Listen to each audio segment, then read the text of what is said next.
नमस्कार विद्यार्थी मित्रांनो, आपल्या MS चॅप्टर GK या चॅनलमध्ये आपले सर्वांचे स्वागत आहे।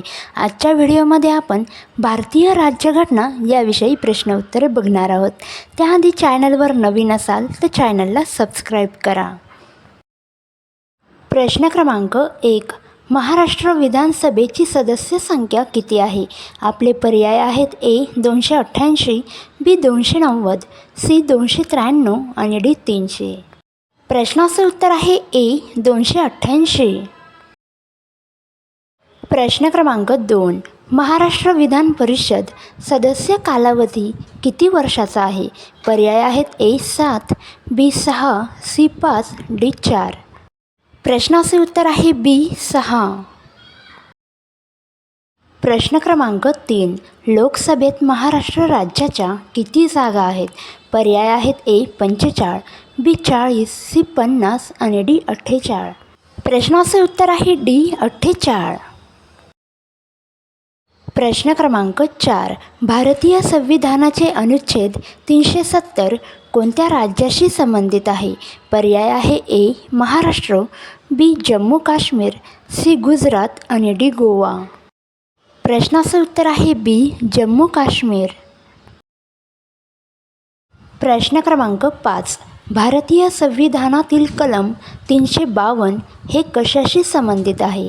आपले ऑप्शन आहेत A निवडणूक, B शिक्षण, C राष्ट्रीय आणीबाणी, D परराष्ट्र धोरण। प्रश्नाचे उत्तर आहे C राष्ट्रीय आणीबाणी। प्रश्न क्रमांक 6, इंडिया अर्थात भारत हा राज्यांचा संघ असेल हे भारतीय राज्यघटनेतील कोणत्या कलमामध्ये नमूद करण्यात आले आहे?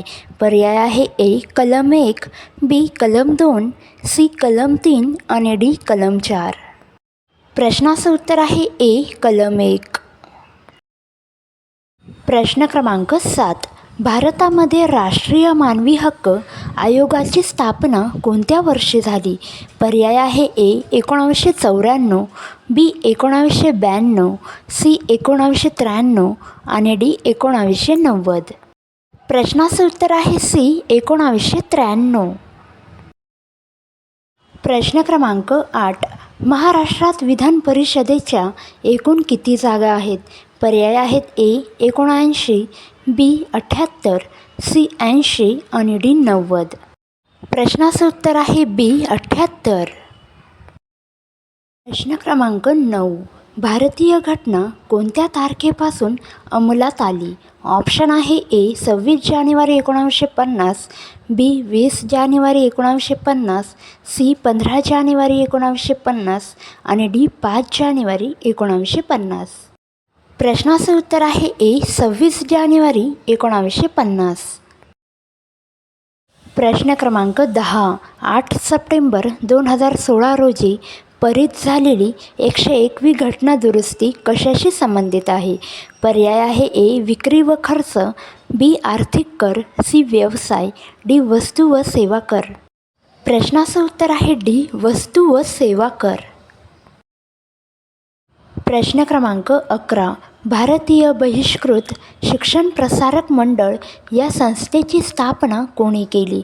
पर्याय आहे A Pandit Nehru, B doctor Babasaheb Ambedkar, C Rajendra Prasad, D Sardar Vallabhbhai Patel.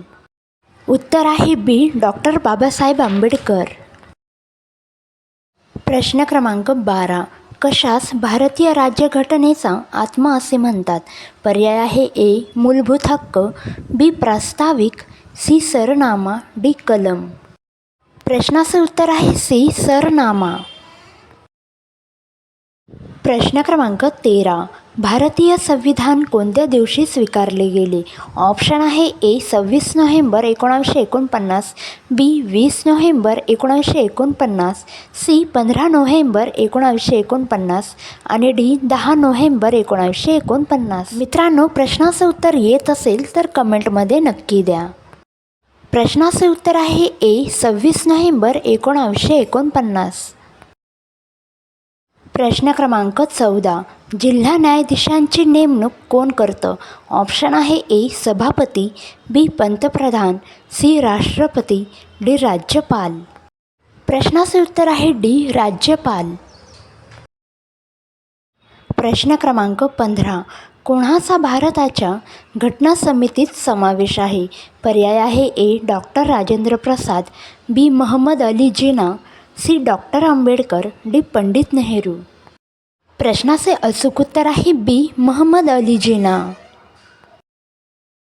प्रश्न क्रमांक 16. भारतीय राज्यघटनेनुसार नागरिकांना कोणत्या कलमान्वये समानतेचा मूलभूत अधिकार प्रदान करण्यात आला? पर्याय आहे ए. 14 ते 18 कलम, बी. 15 ते 17, सी. 14 ते 17, डी. 10 ते 15. उत्तर आहे ए. 14 ते 18. प्रश्न क्रमांक 17. महाराष्ट्रात सर्वात जास्त काळ पदावर राहणारे राज्यपाल कोण होते? पर्याय आहे A. Yashwantrao Chavan, B. Sharad Pawar, C. P C. Alexander, D. Savarkar. प्रश्नाचे उत्तर आहे सी. पी.सी. अलेक्झांडर. प्रश्न क्रमांक 18. भारतीय राज्यघटनेतील नागरिकांच्या मूलभूत कर्तव्याची तरतूद कोणत्या देशाच्या राज्यघटनेवरून घेण्यात आली आहे? पर्याय आहे A. USSR Russia, B. America, C. London, D. Iran. प्रश्नाचे उत्तर आहे ए. USSR Russia. प्रश्न क्रमांक 19. संसदेमध्ये अप्पर हाऊस कशाला म्हणतात? पर्याय आहे ए. विधानसभा, बी. लोकसभा, सी. राज्यसभा आणि डी. विधान परिषद. प्रश्नाचे उत्तर आहे सी. राज्यसभा. प्रश्न क्रमांक 20. राज्य प्रशासकीय लवादाच्या अध्यक्षाची नेमणूक कोण करतात? ऑप्शन आहे ए. पंतप्रधान, बी. राष्ट्रपती, सी. सभापती, डी. न्यायाधीश. प्रश्नाचे उत्तर आहे बी. राष्ट्रपती. मित्रांनो, जर व्हिडिओ आवडला असेल तर लाईक, शेअर, कमेंट करायला विसरू नका. लवकरच भेटूया पुढच्या व्हिडिओमध्ये नवीन टॉपिकसह.